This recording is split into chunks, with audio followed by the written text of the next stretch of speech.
Thank you for the assist. Thank you to iHearIC. I'm grateful for the opportunity. This is the second time I've read my poetry in public. I thought I'd start with a poem that has a bit of discomfort in it because I thought that's how I'd be feeling up here under the lights in front of strangers.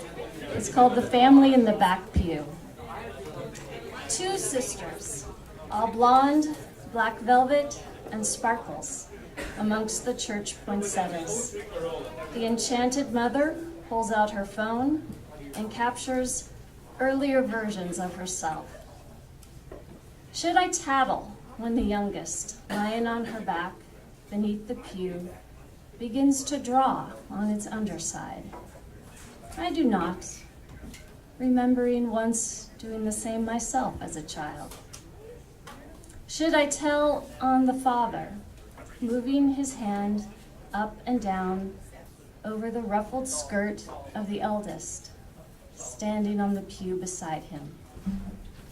I do not, seeing nothing amiss in the gesture, despite my mortified sensibility, foreseeing his inevitable unease when his little girls become the lookalikes of today's attractive wife. So that was my Christmas morning in church, watching the family in front of me, not listening to the sermon. Sorry, Pastor Barry. I do often find myself jotting little notes on the Sunday bulletin when I'm in church. That's a place of inspiration for me. Work, I'm a temp in an office, also surprisingly a place of inspiration. This next poem came out of a particularly hectic day, or I kept finding myself saying slow, slow, slow to myself, kind of a reminder to not get caught up in the frantic pace. And this is called Office Mantra. When the inbox is inundated, go slow, slow, slow. When the vendors are vacillating, go slow, slow, slow. When customers are clamoring and pushing for speed and departments are demanding and rushing their needs, all shall be finished and all shall get done. To all workers everywhere, slow, slow, slow. When calls are continuous, slow, slow, slow. When requests are relentless, slow, slow, slow. When delivery's delayed and the POs are stuck and the supplier is sorry but the price has gone up, all shall be finished and all shall get done. To all workers everywhere, slow, slow, slow. When the buyers are baffled, slow, slow, slow. When the sales reps are rattled, slow, slow, slow.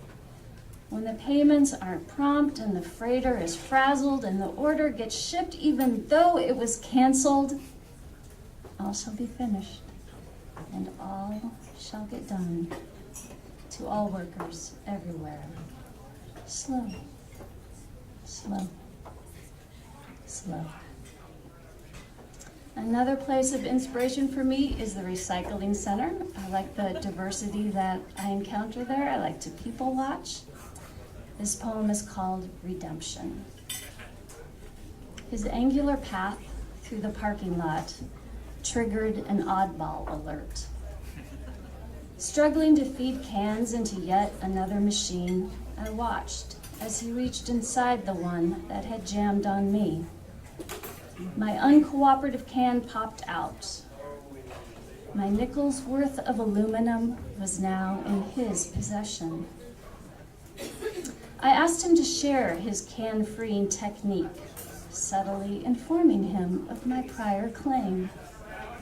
Do you want it back?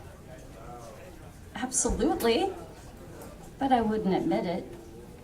I just repeated my question and took the can from him as he held it out to me. He demonstrated his method, but advised against it. You might cut your hand. I considered the probability, then accepted his judgment. Fringe characters like myself and my friend at the Can Recycling Center seem to be taking some hits from certain politicians. They want you all to be afraid of anybody who's a little bit different.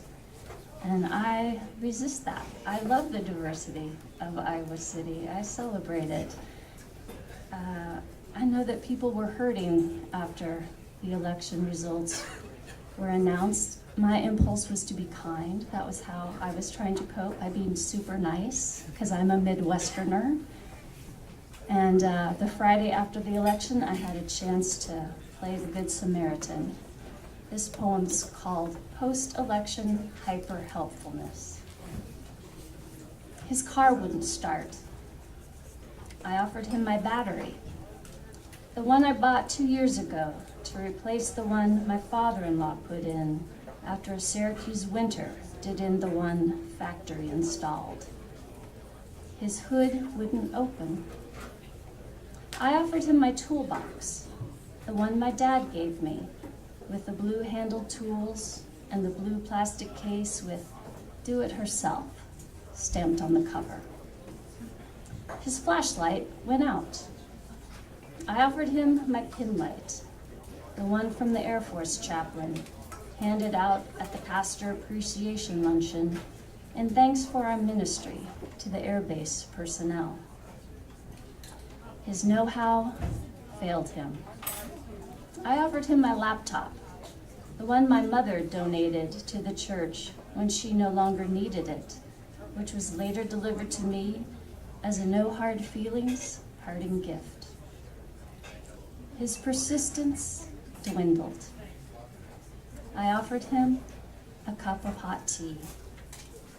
He chose the inexpensive store brand ginger tea and sat on the hood, drinking and listening to the chirping of the dying battery, the hooting of the neighborhood owl.